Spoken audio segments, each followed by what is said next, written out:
भगवान बाबा के चरणों में मेरा कोटि कोटि प्रणाम। अ, बचपन से ही मैंने जब आँखें खोली तो स्वामी की फ़ोटो को अपने श्राइन में पाया। बिकॉज़ मेरी मदर हार्ड एंड डिवोटी थी बाबा की एंड मेरे फादर भी बिलीव करते थे। एक्चुअली मेरे फादर आर्म फोर्सेस में थे, एयर फोर्स में थे। तो मुझे बिल्कुल याद नहीं है कि बचपन में मैं कब गई। मेरी मदर बताती है 75-76 में हम लोग पुट्टपर्थी गए थे एंड उसके बाद से ही मेरे मदर फादर बहुत हार्ड एंड डिवोटी हो गए थे स्वामी के। आके घर में भजन शुरू हो गए एंड हम लोग कैंपस में ही भजन करते थे। एंड मुझे याद है मेरा फर्स्ट भजन जो मैंने गाया था वो है गंग जटाधर गौरी शंकर, जो मुझे बहुत अच्छा लगता है, मेरा फेवरेट भजन है। एंड वो मैं अपनी एक छोटी सी फ्रेंड के साथ कोरस में गाते थे, मैं और मेरी फ्रेंड। एंड इसके बाद मेरे फादर ने एक्चुअली अर्ली रिटायरमेंट ले लिया था एयरफोर्स से when I was in 4th class. Then इसके बाद हम लोग बाहर आ गए, न्यू दिल्ली में ही थे हम लोग। एंड देन बाहर सिविलियंस में आ गए तो स्वामी से कोई कॉन्टैक्ट नहीं हो पाया। I mean no bhajans, nothing, कुछ भी नहीं था। बस ये था कि स्वामी की फ़ोटो मंदिर में थी, बस रोज़ उठ के आरती कर लेते थे या बाबा को प्रणाम करके जो भी प्रेयर्स होती थी, डेली प्रेयर्स, वो कर लेते थे। देन ऐसे ही चलता रहा, मेरा स्कूलिंग हो गया, मेरा कॉलेज हो गया। देन 1992 में मैं अपनी एक बार आईआईटी लाइब्रेरी गई थी एंड वहाँ पे मेरी मुलाकात मेरी प्यारी सी साइंस सिस्टर है भावना, उसकी मदर से हुई और आंटी ने मुझे फिर से स्वामी के साथ कनेक्ट किया। उन्होंने सब कुछ बताया कि बाबा पुट्टपर्थी में इस तरह से सेवा के लिए जाते हैं हम लोग एंड दिल्ली रीजन जाता है 15 डेज़ के लिए एंड भजन्स होते हैं साउथ दिल्ली में। तो उन्होंने फिर से हमें समिति से जोड़ दिया वो आंटी ने। एंड देन फर्स्ट बार मैं 92 में मैं, मेरी मदर एंड मेरी sister we all went to Puttaparthi for the first seva. And since then continuation में 98 तक मैं सेवा में गई हूँ। इसके बाद तो बस स्वामी ने जैसे हमें अपनी फोल्ड में रख लिया एंड हमारे घर में भजन होने लगे, हम लोग भजन सीखने जाने लगे। देन नगर संकीर्तन, जो भी स्वामी की एक्टिविटी होती थी, मैं और मेरी मदर बहुत एक्टिवली पार्टिसिपेट करते थे उन सब चीज़ों में। तो फर्स्ट मिरेकल जो मेरे साथ हुआ एज़ ए, जो मुझे याद है वो मुझे याद है फर्स्ट मिरेकल था, अखंड भजन था स्वामी का। एंड क्योंकि हम लोग साईं सिस्टर्स जितनी भी थी, हम लोग सारी रात वहाँ पे बैठते थे अखंड भजन में एंड नॉर्मल मॉर्निंग में अपने डेली कोर्स के लिए आते थे एंड अगेन चेंज करके फिर चले जाते थे। तो जैसे ही हमने भजन ख़त्म किया, मतलब नाइट वाला, मॉर्निंग के लिए हम लोग निकले अपने घर में जाने के लिए। तो सडनली मैंने देखा कि मैं अपने ग्रुप में चल रही थी। सडनली मैंने देखा सामने से एक जेंटलमैन आए और उन्होंने मेरे हाथ में विभूति रख के कहा कि this is for you. And मैं उनको देखती रह गई कि मेरे लिए क्यों इतने सारे, मतलब मेरी फ्रेंड्स भी हैं साथ में, किसी को कुछ नहीं दिया। एंड जब मैंने पीछे मुड़ के देखा तो वो मुझे दिखे नहीं थे। आई थॉट कि ठीक है, कुछ होगा भाई। एंड मेरे को बिल्कुल नोन नहीं थे वो, आई डोंट नो क्या था। देन हम लोग आ गए घर पे। घर पे आके मेरी मदर ने मेरे को बताया कि रात भर मेरे फादर की तबीयत बहुत ख़राब रही, उन्हें कुछ प्रॉब्लम हो गई थी।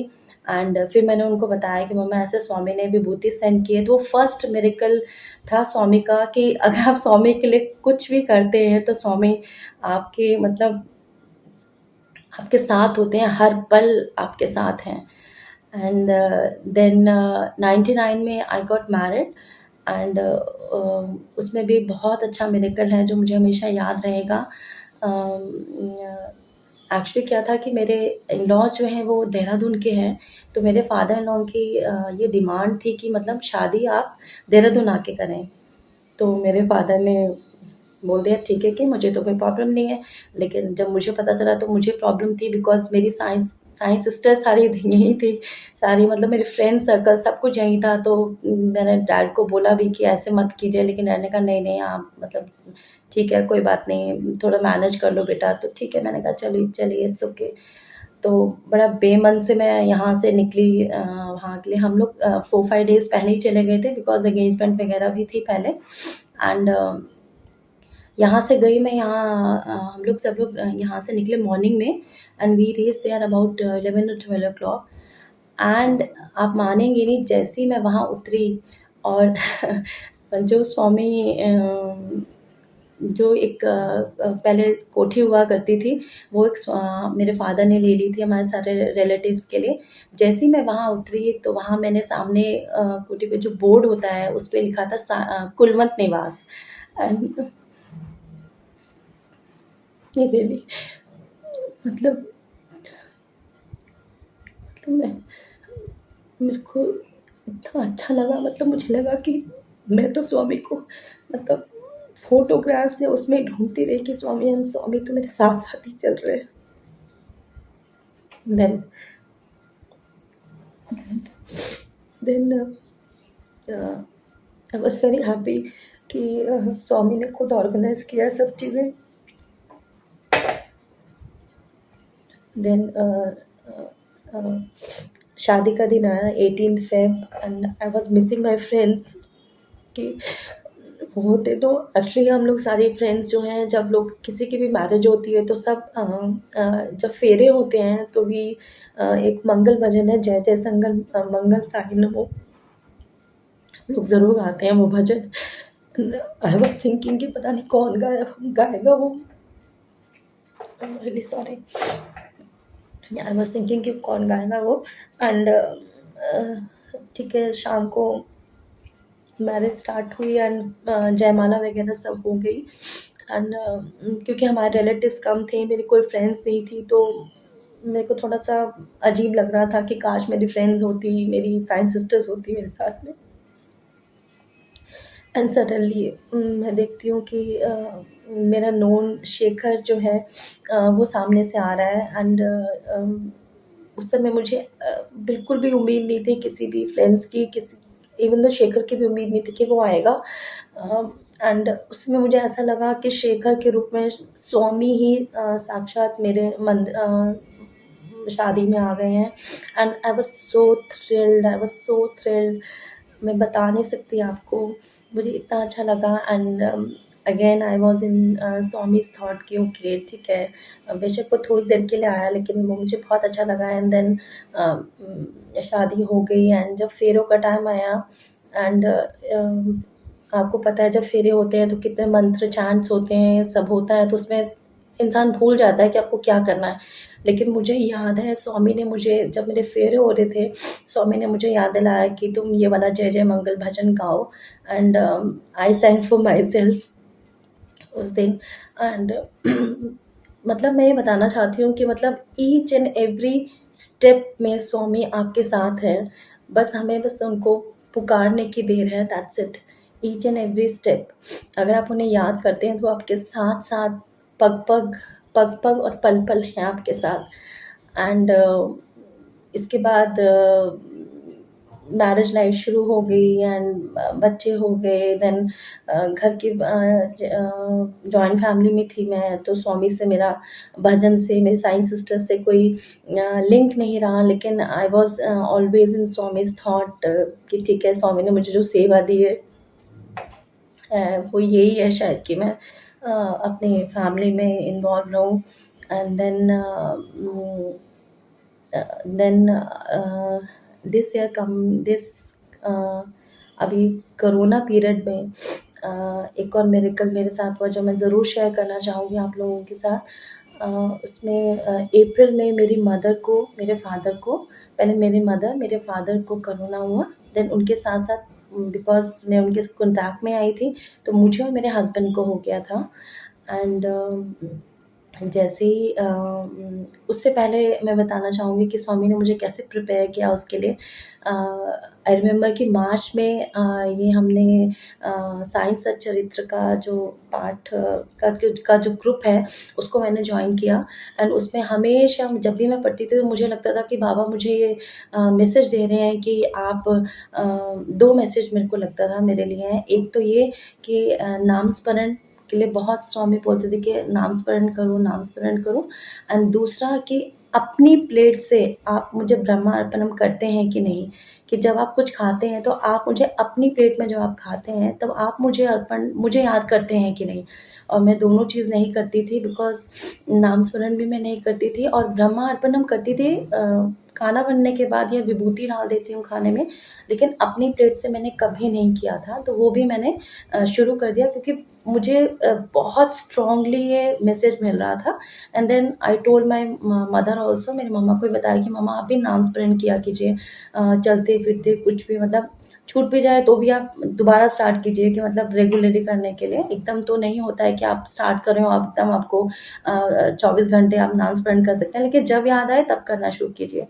तो अ, क्या हुआ कि पहले मेरी मदर को हो गया। मेरी मदर और मेरे फादर फादर दोनों ओल्ड हैं, 70s में हैं, एंड घर में कोई और नहीं है। तो वो दोनों को जब कोरोना हो गया तो मैं भी नहीं जा सकती थी वहाँ पे। तो उन दोनों की ही स्वामी ने इतने अच्छे से देखभाल की है, जस्ट बिकॉज़ ऑफ स्वामी कि वो आज इस दुनिया में मेरे साथ हैं।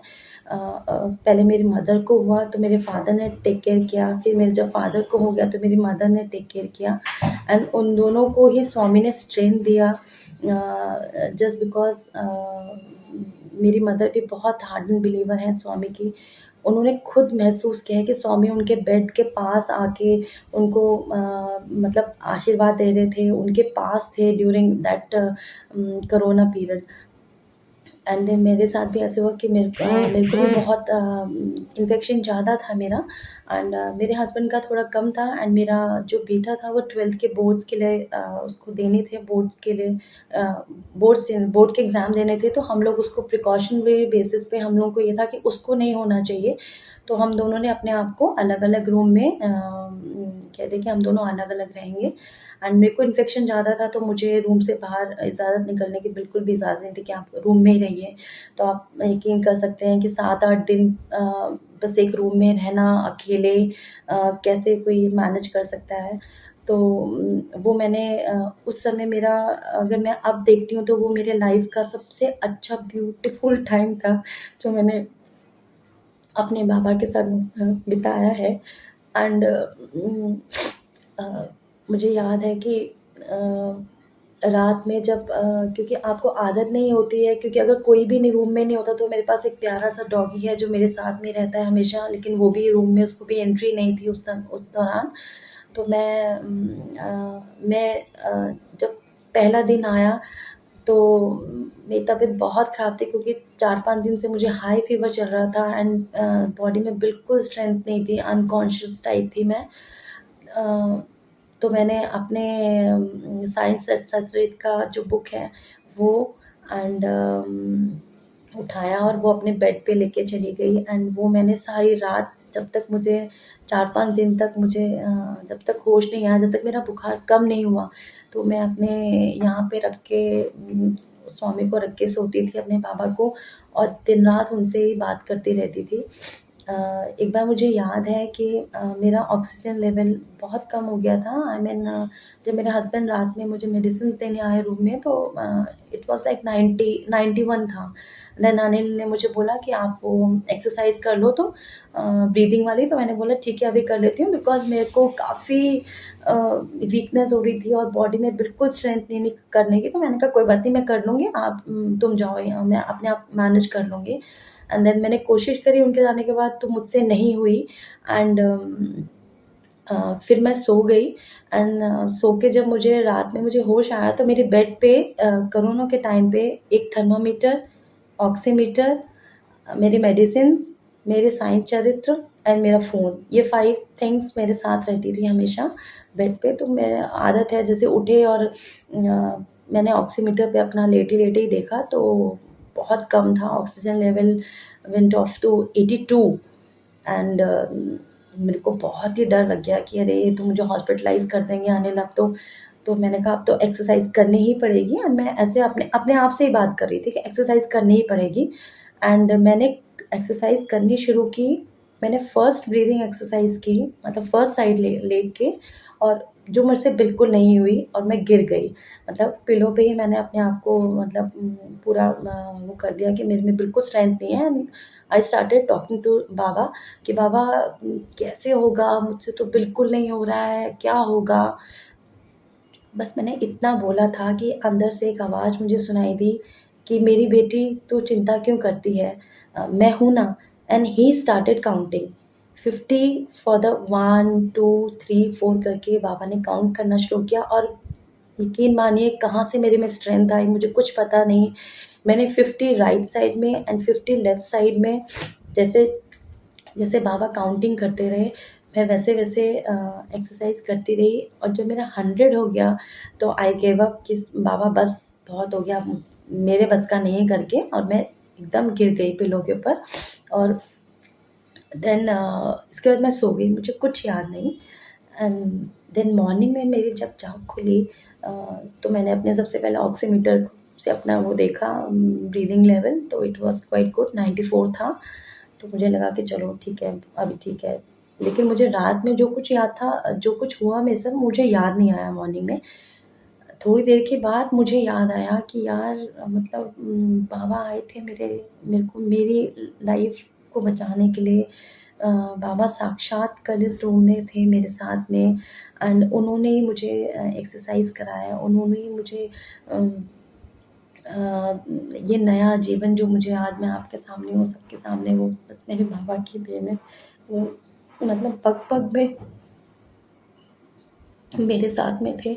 फिर इसके बाद मेरी कंडीशन उम, ठीक होती गई एंड स्वामी की कृपा से हम लोग इस ट्रॉमा से बाहर आ गए सब लोग एंड मैं आपको यही बताना चाहती हूँ कि अ, बस याद करने की देर है। वो तो हमारे बस दरवाजे पे खड़े हैं हमारे स्वामी तो हमारे लिए बस हम पुकारते ही नहीं हैं। हम पहले अपने ईगो में आके अपने डॉक्टर से या अपने जो हमारी मतलब स्ट्रेंथ होती है हम पहले उसको यूज़ करते हैं एंड लास्ट में वी केम हम लोग भगवान के पास आते हैं कि भगवान अब आप ही मालिक हो। तब भी वो इतनी दयालु कृपालु हैं कि वो हमारी तब भी सुनते हैं। बस इसी बस इसी के साथ मैं अपने और सबसे ये प्रे करना चाहूँगी कि सब एवरी डे स्वामी को प्लीज़ बाबा को जिसमें भी आप विश्वास रखते हैं उन्हें साथ लेके चलिए तो आप पे दुख ज़रूर आएंगे लेकिन वो पार लगा देंगे। साइरा